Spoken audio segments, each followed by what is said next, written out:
சென்னை வேப்பேரியில் உள்ள அரசு உதவி பெறும் கல்லூரியில் தூய்மை பணியாளராக நியமிக்கப்பட்டவரின் நியமனத்துக்கு ஒப்புதல் வழங்க கோரி சென்னை ஹைகோர்ட்டில் கல்லூரி நிர்வாகம் மனு செய்தது.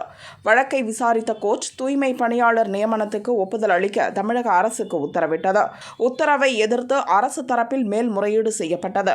மேல்முறையீட்டு மனுவை நீதிபதிகள் ஆர். சுப்பிரமணியன் மற்றும் ஜி. அருள்முருகன் விசாரித்தனர். தனியார் கல்லூரிகள் ஒழுங்குமுறை விதிகளின்படி அரசு உதவி பெறும் கல்லூரிகள் மேற்கொள்ளும் நியமனங்களுக்கு அரசு உதவி வழங்க வேண்டும்.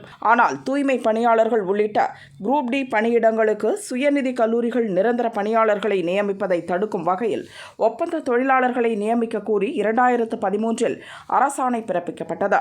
இந்த அரசாணையை ஹைகோர்ட் ரத்து செய்துள்ளது. அந்த உத்தரவை சுப்ரீம் கோர்ட்டும் உறுதி செய்துள்ள நிலையில் அரசு தேவையில்லாமல் இந்த மேல்முறையீட்டு வழக்கை தாக்கல் செய்துள்ளது. அதனால் இந்த வழக்கை தள்ளுபடி செய்கிறோம். ஏற்கனவே தீர்வு காணப்பட்ட விவகாரத்தில் மீண்டும் மேல்முறையீடு செய்த தமிழக அரசுக்கு 5 லட்சம் அபராதம் விதிக்கிறோம். 2,50,000 ரூபாயை எதிர்மனுதாரர் கல்லூரியில் தூய்மை பணியாளராக நியமிக்கப்பட்டவருக்கும் மீத தொகையை சென்னை ஹைகோர்ட் சட்டப்பணிகள் ஆணைக்குழுவுக்கும் 15 நாட்களில் செலுத்த வேண்டும். தனி தூய்மை பணியாளர் நியமனத்துக்கு ஒப்புதல் அளிக்கும்படி தனி நீதிபதி பிறப்பித்த உத்தரவை 4 வாரங்களில் அமல்படுத்த வேண்டும் எனவும் நீதிபதிகள் உத்தரவிட்டனர்.